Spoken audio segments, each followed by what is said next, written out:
I'll give you a 3, 2, 1, go. Yep. And then you can go. All right. All right. 3. I remember for the intro. Yep. That camera. 3, 2, 1, go. Everybody gets a piece, we're going mainstream. Everybody's gonna eat, we're going mainstream. All my family is sing. See you on Main Street, we're going mainstream. From Wall Street to Melrose Avenue, We're going mainstream. venture capitalists to athletes to We're going creators mainstream. to the person who's collected trading cards We're going mainstream. in a collision of culture and finance. We're going mainstream. Welcome to the Alt Goes Mainstream Going Public series with Glenn Schorr. In this special series, we aim to make private markets more public. We take a deep dive into the public side of the alternative asset management industry. Our guide, Glenn Schorr, is a well-known Wall Street analyst who has covered alternative asset managers since the first firms in the industry have gone public.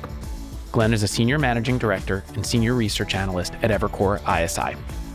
Glenn has covered the financial sector since 2000 as a senior analyst and has consistently been named to Institutional Investors' All-America Research Team for his coverage of brokers, asset managers, and exchanges in large-cap banks, most recently ranking number 2 and runner-up respectively in the sectors in 2023 and number 1 and number 2 in 2022.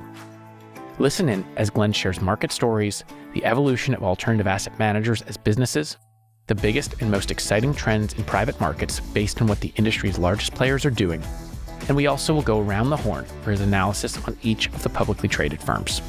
Couldn't ask for anyone better to take us on this journey. Glenn and I hope you enjoy. In a collision of culture and finance. We're going mainstream. We're back at Going Public. What's been going on? Oh, just a little bit.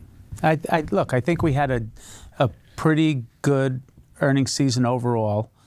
I think starting the quarter with April, going straight down with tariff season coming and taking the markets down like it did, it slowed the ability to get anything done. So you had 2 months to make up for it for a 3-month quarter, and all in, the results were pretty good, all things considered. I think you saw decent fundraising, better deployment than people thought. Capital markets activity was pretty good. It was like, and then the animal spirits seem actually a little more real than they felt 3 months, 6 months, 9 months ago in terms of the banks, the brokers, and these alternative managers talking about activity picking up. On that last point, is that because of the EO around the 401ks being able to take in private markets assets, or is it something else, or is it a combination of a bunch of things? That definitely helps, and I'm sure we're going to talk about that in more depth. I was referring to M&A and IPO is a big fueling source for monetizations. It gets a turn of activity. There's a tremendous amount of assets that are on the books of these private equity companies for the last 4 or 5 years, which is a normal period of time where exits start picking up. When rates went up in 2022, it kind of shut things down. And then we've spent most of the last 3.5 years saying, ooh, activity's picking up and CEOs want to do stuff and private equity wants to sell stuff. And then there's a lot of fits and starts. Part of it was macro, part of it was things weren't at prices where you can get a clearing event and bids and offers meet. And now you've had a little more certainty, a little more confidence, a little more narrowing of the gap, and you have seen some more M&A. You are hearing about bigger pipelines. You have seen some big successful IPOs, and all of that helps feed things, and it helps that the markets are up, right? So it's general activity first. From the conversations you've had with a lot of the CEOs and executives, CFOs, and in listening to their recent earnings calls, would you say that they're optimistic about the go forward of continued exit activity, IPO window being open? I got to tell you, I try to listen carefully, and you try to calibrate that towards your experience and how much do they mean it and how real is it. And I would say that there's been fits and starts of optimism, like I said, since rates went up and then leveled off, and then waiting on, is there going to be a rate cut? What I would say is there was cautious optimism, and then there was real optimism coming into this year. Like November, December, remember, stocks and multiples were at their highs, and every company that in the food chain was talking about a bigger investment banking pipeline. Tariffs pulled the rug out from under that, but the optimism seemed real.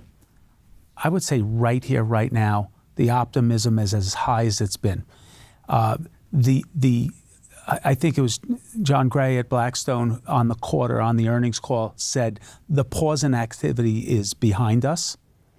And you heard different levels of real optimism from whether it be Goldman Sachs and Morgan Stanley down through every one of the alternative asset managers. The exit pipeline seems the best that they've felt since pre-rate hike. Has that reflected in fundraising flows? I thought you were going to say, has that reflected in the stock prices? The answer is yes on the stock prices, mostly. We're kind of back to November, December highs. Better earnings trajectory, but similar stock price. Has that reflected in fundraising? The answer is not yet. We have definitely, if you take a step back and say, all right, sometimes the orators of the industry will over-focus on private equity because that's how the industry was more or less born. It's so much broader than that. And so while higher rates and a down market at first brought a massive slowdown to exit activity and therefore fundraising in private equity and private real estate, I think private credit has been excellent until this year. We'll get to that. Infrastructure, even better. Secondaries is booming right now. The wealth channel has been a steady and resilient and increasing contributor. And then there are geographies in the world that are better, and now asset-backed finance is better. Like, there are parts of the business without the help of the core private equity and core real estate that have been good all along. I took your question to intimate, is private equity fundraising and private real estate fundraising? Real estate a little. Equity not yet. Goes hand in hand with the exits. Well, and then to your point, private credit is another big part of the story here. This is, in some senses, Apollo. Think about Mark Rowan talked about this recently when he was at the Morningstar conference, that private equity has a ceiling in terms of how big that business can be. He said it's a $100 billion business today. It could be an AUM. It could be a $100 billion business in 5 years. Credit, on the other hand, is 600 plus, I think, of Apollo's 700 plus, 750 plus billion of AUM. So credit is becoming a massive part of these firms' capital bases. That gets to the question of scale. Are you seeing certain firms kind of become the haves and have-nots based on the product sets they have within their platform? Sure. The answer is yes, but it needs a little bit of explanation to it.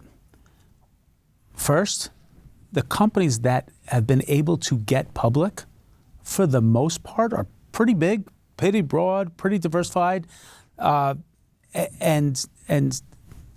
very long tenured, and are in the process of continuing to invest in scaling of specific strategies, scaling of specific asset classes, and broadening the platform to smooth cycles. So that's in motion. And so by definition, I cover a lot of big, broad, and diversified. Now, not everybody is, right? So some of the companies that had mostly a private equity footprint have started to grow in parts of private credit, are looking around. Is there something we could add in insurance? Is there something we could add in secondaries? Is there something we could add in asset-backed finance, right? Like, you're seeing the broadening of that as we sit here and speak today. But scale definitely helps a lot of that.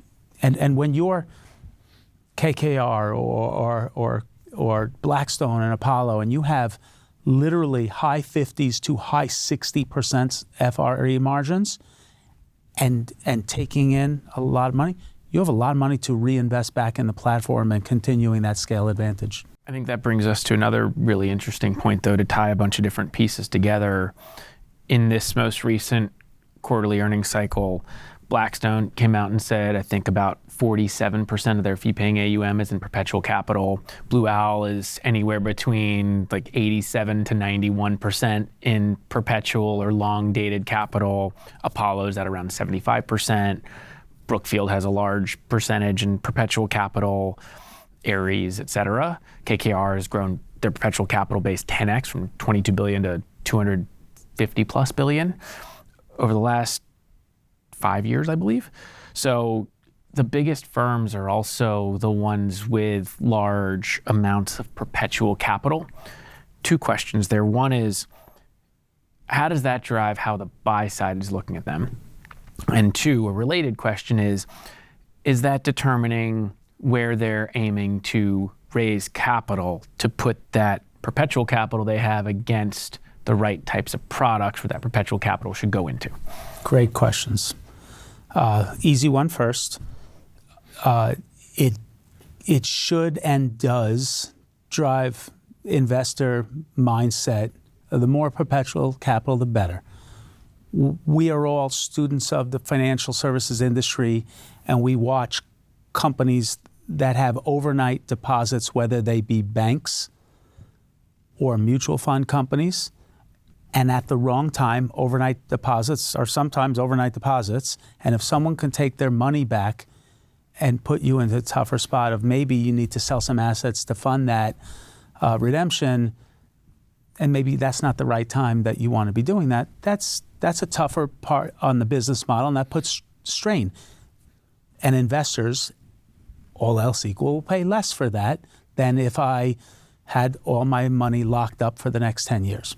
And so, yeah, the duration of capital and the stability that brings to your base of capital, and then how that allows you to manage money, it's better, right? I mean, I can't tell you what stocks are going to do tomorrow, but I do believe that when these smart companies say, I think AI is adding some value here. Maybe we should invest behind that. Maybe we should invest in the data warehouses behind it, the power that powers those data facilities. Like when they can see those big trends and invest behind them 10 years at a time, because that's the duration of a lot of their capital, that is a competitive advantage. So yes to part one, it definitely should and does drive investor perception of these companies.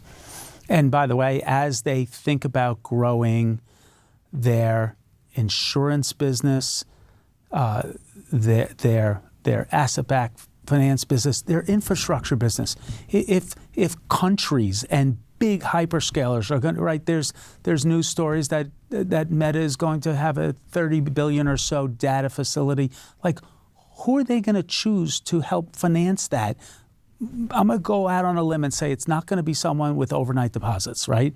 You want the longest duration capital possible. So matching long-term liabilities, like in insurance, with long-term assets, that makes just more sense from a asset liability matching and from a duration of capital standpoint. So on that point, the alternative asset managers seem to be discussing the narrative that they're financing many of these mega trends, whether it's in infrastructure, real estate, or private credit, and these are trillions of dollars of opportunity to invest against.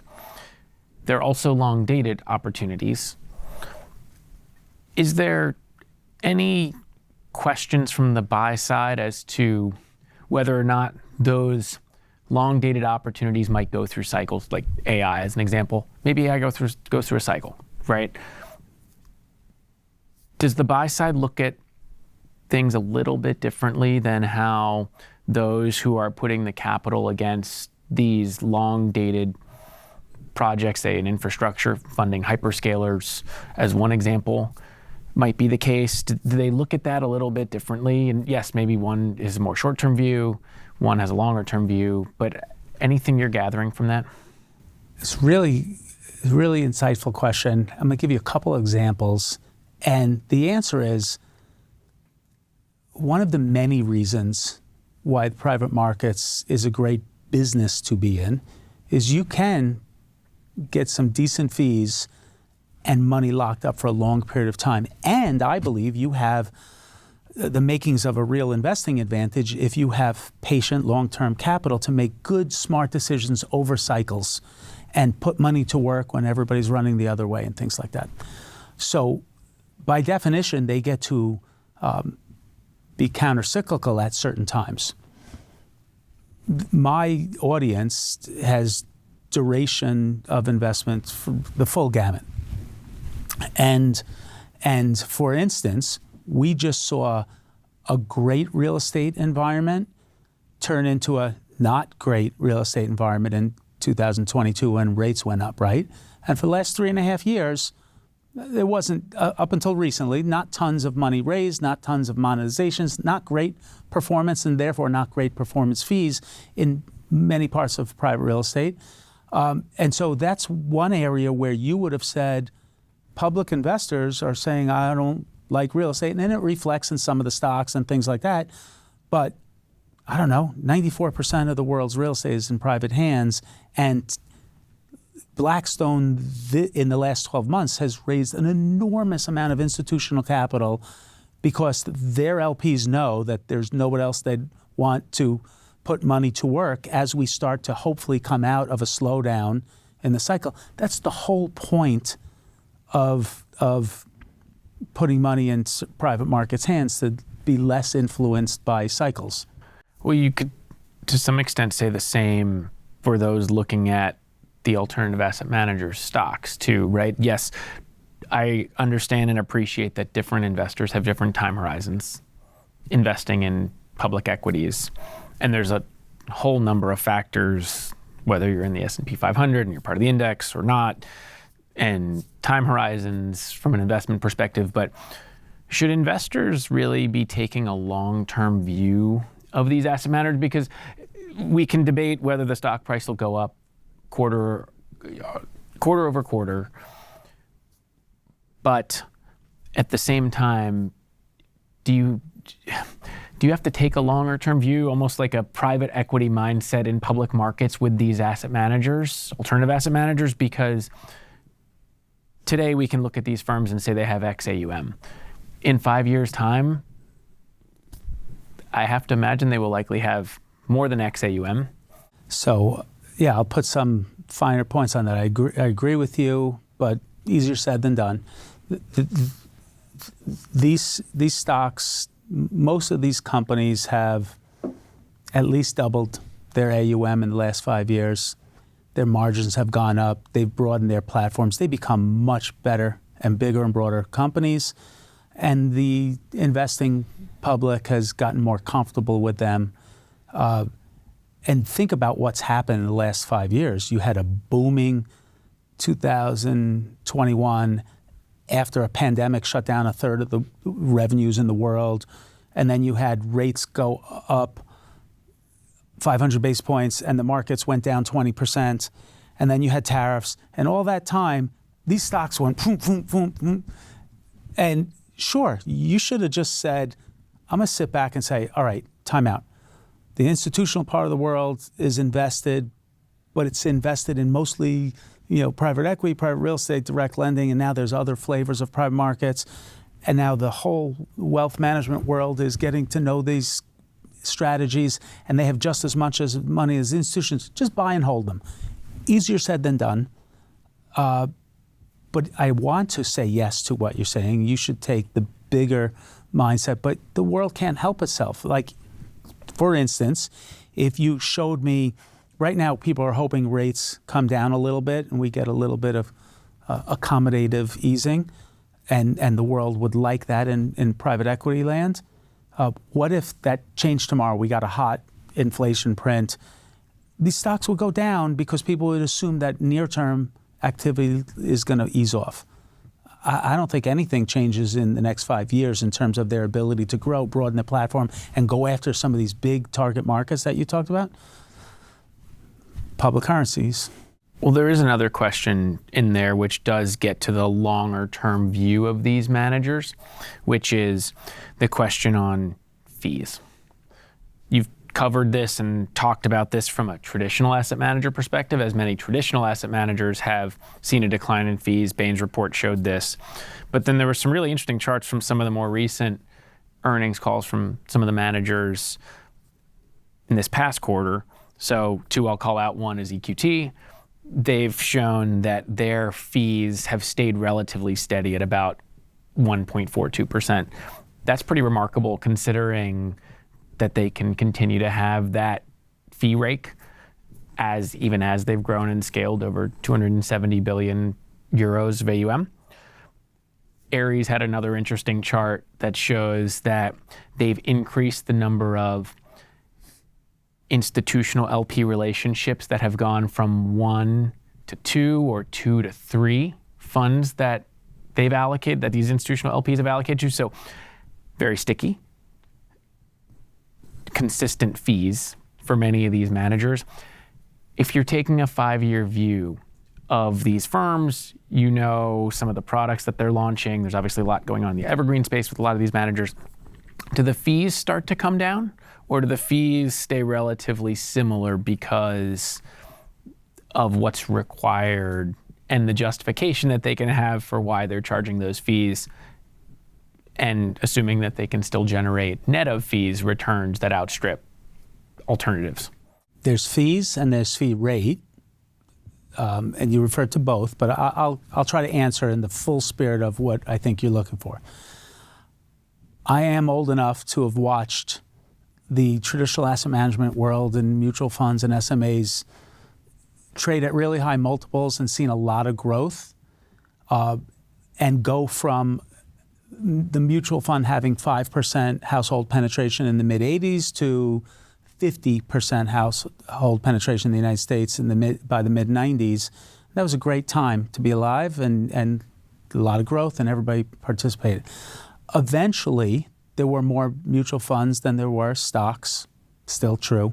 There are now more ETFs than there are stocks, and transparency around performance, availability of lots of product, competition, and distributors wanting a piece to help you distribute.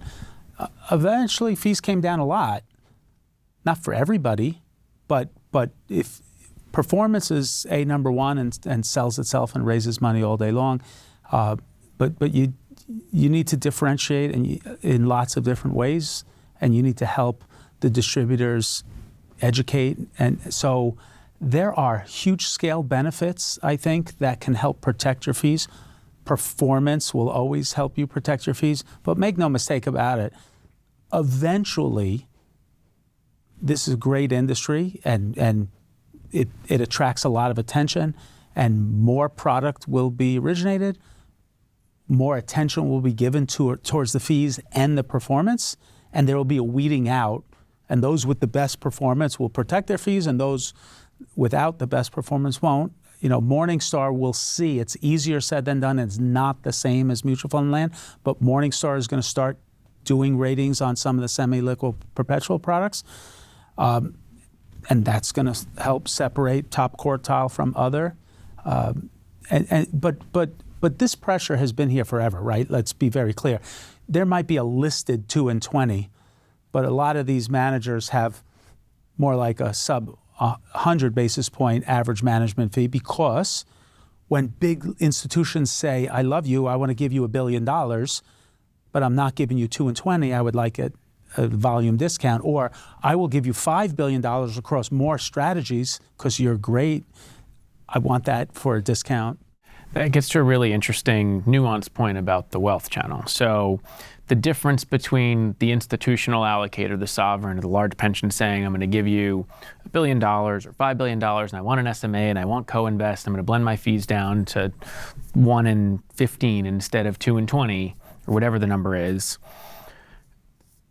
The difference is there's one LP.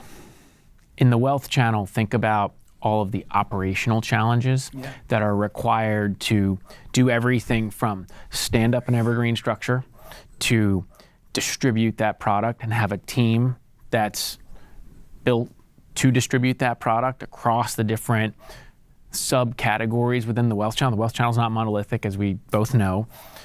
And then handle the operational overhead of dealing with hundreds, if not more, investors.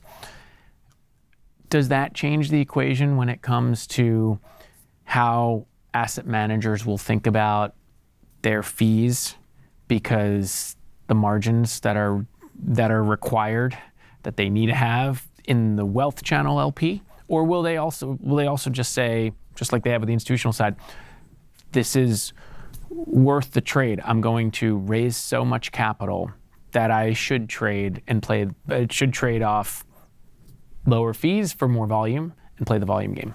It's complex the way you laid it out, and I think there's other levels of complexity about what product you are providing to which client, even what the waterfall of deal flow and what clients get access, whether it be a big institutional LP, the co-invest that goes along with it, the semi-liquid products that are drawing from that, right? Those are, we could have like a couple of podcasts just on that topic. But no mistake about it, I remember I've covered these companies since they've been public, and I took note of Blackstone being very early in their thought process of bringing their institutional products to the wealth channel and saying everybody should have equal access. And there were many years went by of them showing signs of success and building, and I would go to some of the other companies and saying, hey, you see what they're doing? Should you be thinking about that? And the early comments were, I'm not sure I want to be taking retail money. And I think everyone has come along with, they were right, and we have to play catch up because there's $140 trillion or so in institutional money with big, anywhere from 20 to 50% allocations to private markets. And over here, there's about the same $140 trillion. And if you want to slice it down and go, all right, counts with $1 million or more is more like 80 trillion. Okay, with very low allocations. We all know that story. And so how do we deliver them that product in the right wrapper and the right strategies? It can be more, right? You can be a big institutional manager with a modest enough sized team to handle the biggest 400 LPs on the planet. And here you need a lot more people and a lot more technology and a lot more intermediaries to reach the RIA channel and each of the big wirehouses and service them effectively in the way they need to be successful. So there are trade-offs, but there is a lot of volume to be had. And if you'll never see it, but if they broke down the P&L and all the hands, I'm sure that the all-in margins will be comparable enough, but they're going to run it as one firm and one platform, and they're there to run a business. But make no mistake about it, you hear it when you talk to these managers. They should be in the business of taking in as much money as they can deliver the right outcome for the client, and they should be charging, and these are BlackRock's words from years and years ago, the fees they should be charging should be in line with the expected alpha they think they can generate. So I'm going to touch on what you just said and think about things more from an LP perspective, allocating to one of these firms' funds rather than thinking about their stock. Do the incentives that they have as publicly traded firms, I'll spell it out in very simple terms, which is just grow AUM. So therefore, if that's the goal, is how do we grow AUM? How do we grow our product suite and our specific product, particularly in the evergreen space where they can grow AUM? Does that come in conflict with investment performance in your mind, or are those things relatively aligned? Because if they don't have good performance, then they won't be able to raise capital. I do think performance is going to be the ultimate arbiter of everything in asset management, and I've seen the full tough cycle over the last 30 years in the traditional asset management world. So I think performance is going to be the ultimate arbiter. I think you'll always have companies that raise more than they can handle, and they might not have known it, right? I don't think there's anything nefarious there, but Remember, like, part of what's gotten us excited, part of why you exist, is if 86% of the world's real estate is in private hands, if 94% of companies with 250 million or more in revenues are private, and there are now ways to finance them through private markets, maybe in perpetuity, but definitely staying private longer, the development of the secondary market and the continuation vehicles, like this is a big ecosystem that has a lot of opportunity. You're raising money behind those opportunities. So does it go in conflict? I don't know. That's a business decision literally every day these companies have to make. They're not just going to take in as much money as humanly possible. Well, that gets to my next question, which again, probably more from the LP perspective, although it certainly cascades to the publicly traded managers and their growth as a business and their enterprise value. But does what you just said mean that there is a ceiling on how much they can raise? Because obviously private market still has to generate alpha, and it has to generate alpha relative to the alternative, which could be you could invest in public markets, lower fees, maybe through index funds, maybe through ETFs, which are lower fees than many of the private markets products. When you add more capital to a space, and maybe what you just said refutes that, which is that there's such a massive market opportunity that there's still so much room to run. But does that change the equation at all? Eventually it will. And when you have, I've had many examples of one of my companies that was running a great small cap strategy that was successful. They had, the high class problem of having great performance, raising a bunch of money behind it. T. Rowe Price is a great example of that. Multiple times during my tenure covering them, they closed one or more of their small cap funds. Why? To retain capacity to keep putting up good performance for the people they're already managing money for. And so it was closed to new investors, but if you were already in the fund, you could add more. That's happened many times in the industry, and that's good stewards of capital that make sure they're doing the right thing by their clients. I believe these asset managers wake up trying to do the right thing by their clients, and their business won't work if they don't add value. In private markets, my belief is there's an unwritten, pretty explicit contract. I will pay you high fees, and I will lock up my liquidity, and I expect to get better than publicly available returns in that asset class, or else why would I do that? It does help diversify, but I really want better than available returns, or else it won't work eventually. So on the point of performance, I think we should talk about private credit, because private credit has grown to real size and scale. There's certain corners of the private credit market, like ABF, which a number of firms have talked about recently. Some firms have raised large funds in that category. What's going on in private credit right now, and how are a lot of these firms thinking about it? I'm going to oversimplify things because I feel like it needs a long discussion, but the direct lending market is pretty established, pretty big, and goes head to head with the broadly syndicated loan market and the banks all day. There are times where the banks are more or less competitive based on their capital position, the regulatory environment, the rate and spread environment. Right now it's pretty competitive. The banks have a lot of capital, and broadly syndicated market has clawed back, and direct lending has a lot of dry powder. And so there's competition for deals. At the same time, there's not a lot of M&A. And so spreads are nice and tight in direct lending.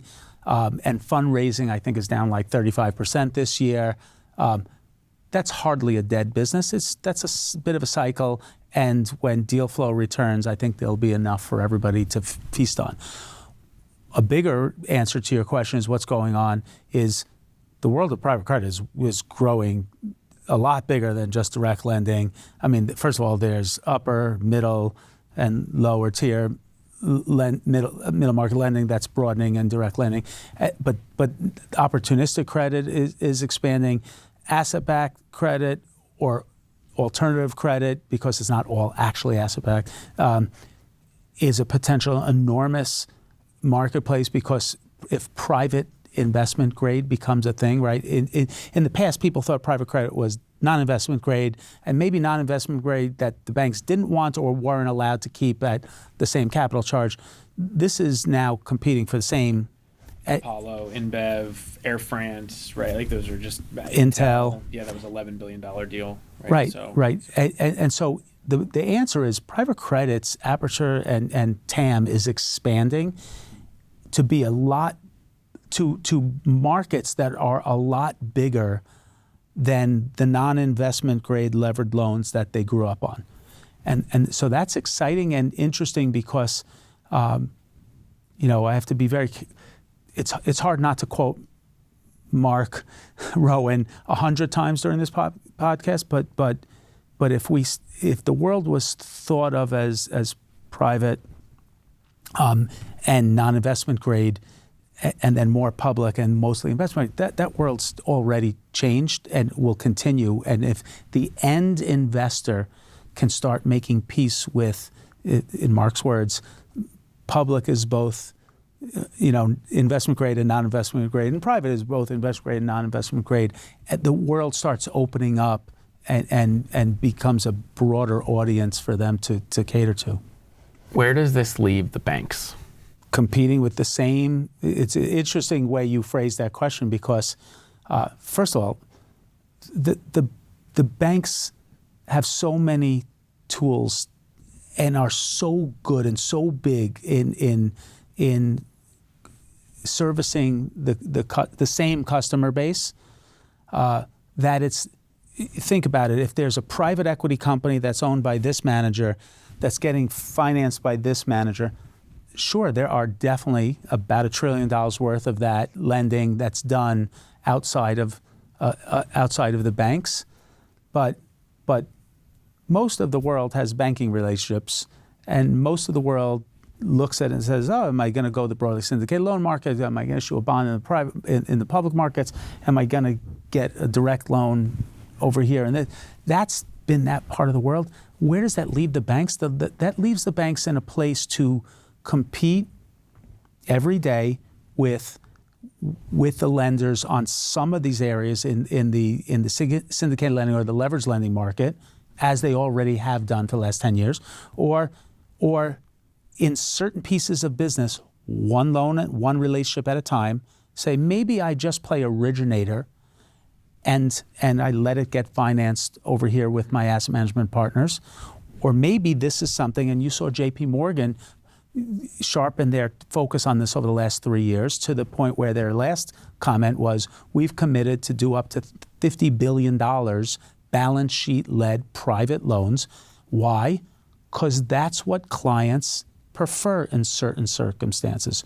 So the answer is the banks have to figure out how to adapt in certain circumstances and maybe put some of that on their balance sheet where they can at the right return. And in other cases, choose to be an originator and outsource, a la Citi and Apollo, for parts of it that make more sense, retaining the client, selling them other services and products, and letting those with longer duration capital, bring it full circle, sit with assets, and those longer duration capital might be sitting in vehicles that don't have the same or any capital requirements with less leverage. So it's actually, in certain cases, better for the system, less risk, matched assets and liabilities in duration. And Is the private credit market big enough for everybody to eat? the credit market is way big enough for everybody to eat.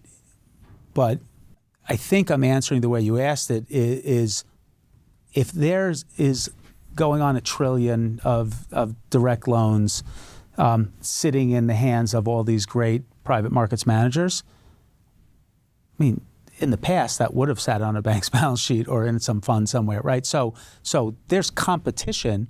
There's a zero-sum game, but the zero-sum game is playing in a big growing market, right? If some of the consultant reports are correct that there's going to be $45 to $75 trillion to fund everything in infrastructure investment that needs to be made, including the big data infrastructure, digital infrastructure, and data warehouses, and all the power that goes around with powering them, well, yeah, there's enough for everybody to eat.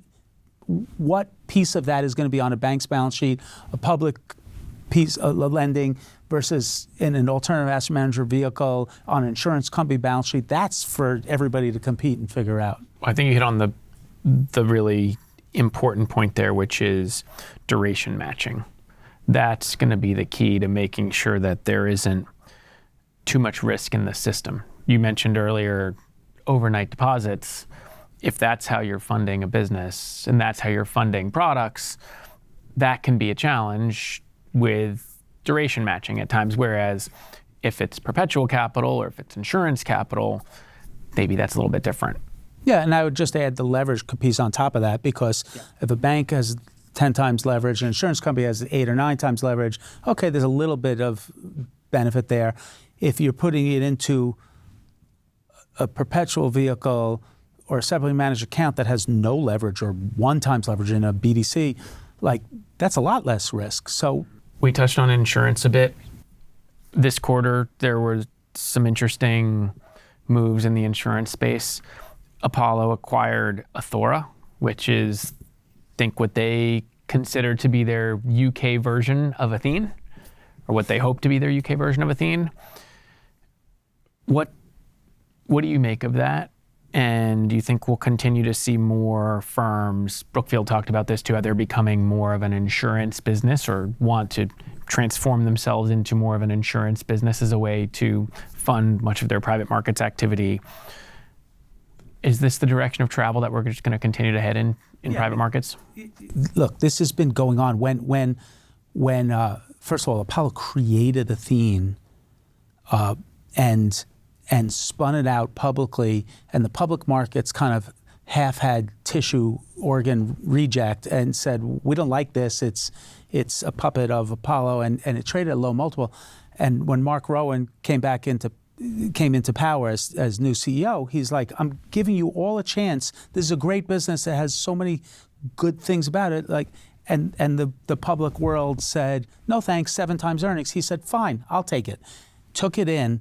And what Apollo's been able to do from there, after the public markets first initially rejected it, has been incredible. And you could just see it through competition. Everybody's trying to play catch up. Everybody knows that he's right. And you have to drive direct origination of credit to help fuel the growth and balance sheet for the insurance company. And you can add value by cutting out the middleman, directly originating good credit, more alpha, more spread at the same unit of risk, and put it on insurance balance sheet. Everybody's copying it, so there's strength in numbers there.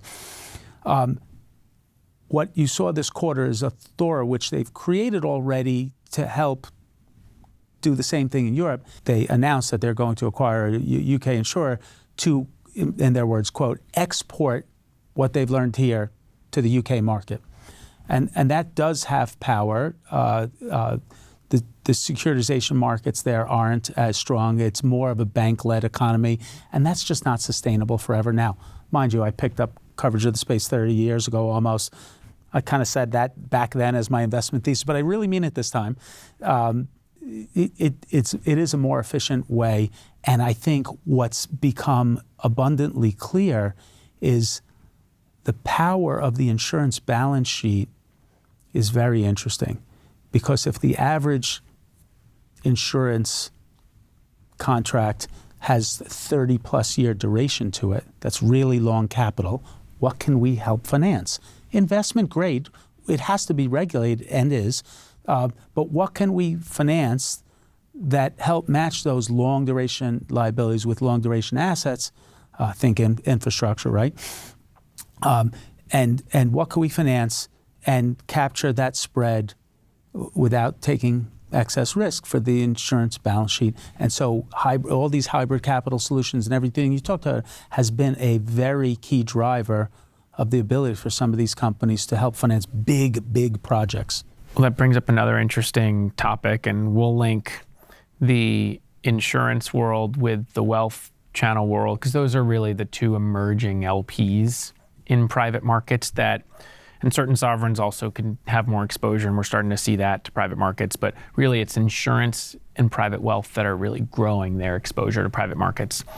Interestingly, insurance in some senses probably has slightly lower return hurdles than private wealth, right?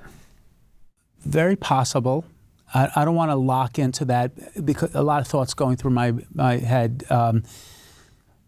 The insurance, if you look at these companies, their normalized return that they might look for their alts investments might be 11, 12%. The ROEs that they're putting up are a little better than that on an isolated basis, and if you listen to the alternative manager and what the insurance balance sheet brings to the whole company, they're more like upper teens to 20%. But use the word required. It's complex. I like the topic. I like the conversation. The insurance company has a cost of capital, and the insurance company wants to out-earn that cost of capital by a wide enough margin to make their constituents, shareholders, owners happy. And those have, for the most part, been able to do that. It's a tight spread environment right now, but in general, it's believable. The wealth platforms are going to sell these private credit products in different flavors as an alternative and something that augments their portfolio. As a diversifier, great, check.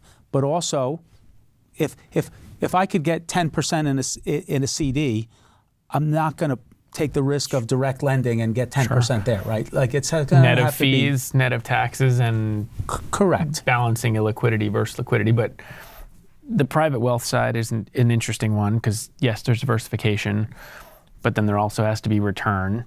There also has to be adoption. So some of the things that are happening on the product innovation side, I think, are interesting and worth talking about as well. Yep. What are you seeing there in terms of alternative asset managers productizing for the wealth channel, particularly with private banks and wirehouses, and how are they thinking about their shelf space? Whew. Okay, I'm gonna try to go a little rapid fire. You could peel back the onion on any of these that you want.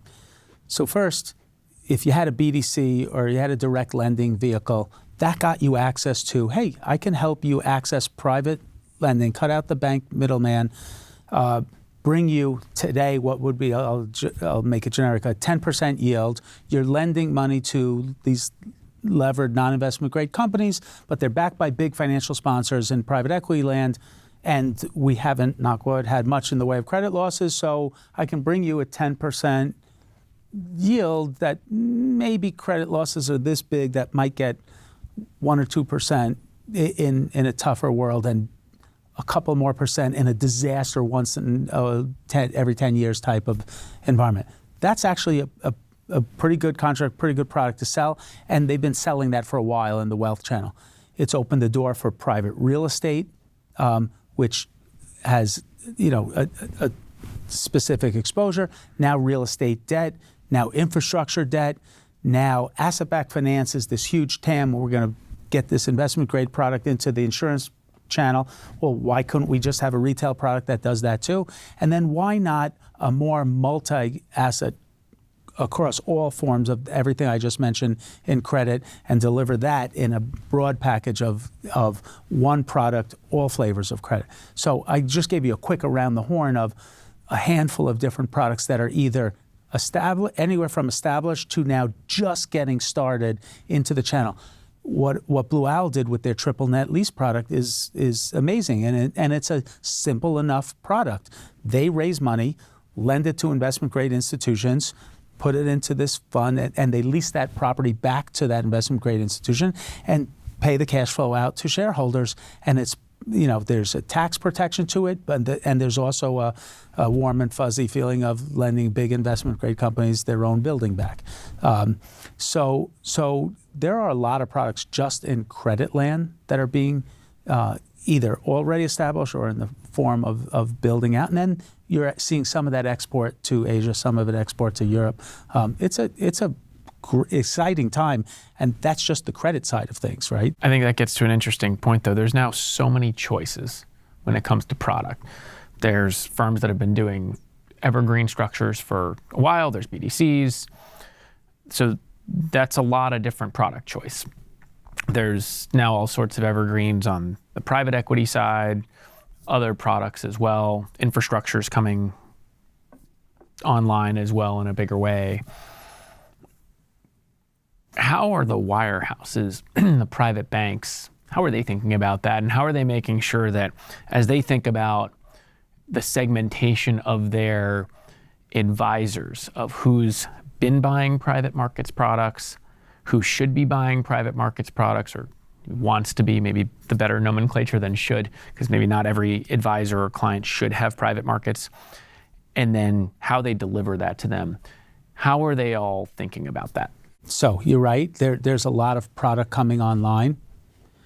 There's not more, there's more mutual funds than there are stocks, there's more ETFs than there are stocks.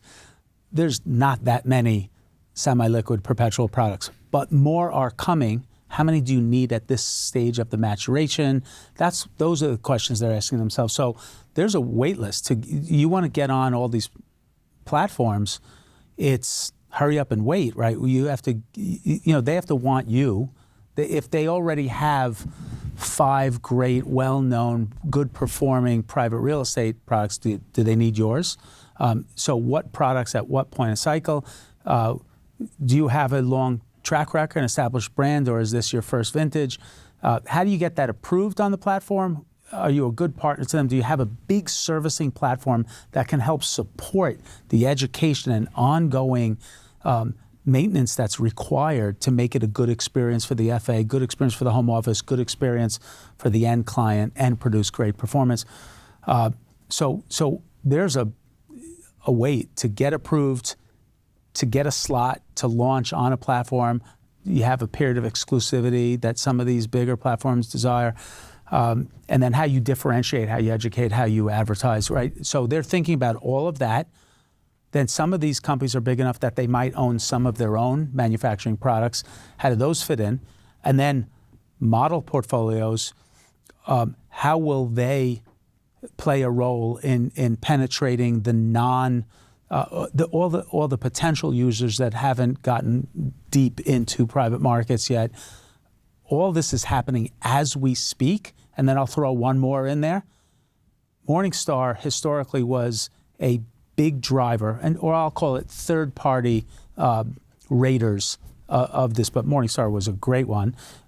In traditional product, they're going to make a run at playing that same role in private markets. It is different. It is going to be challenging and harder and different, but trust, there will be third-party evaluators that try to tell or recommend to the advisors, I would recommend these are the best ones and these are mediocre and these are not. And those ratings in the past have had a massive impact for certain parts of the advisory community on where flows went. So all of that is happening as we speak.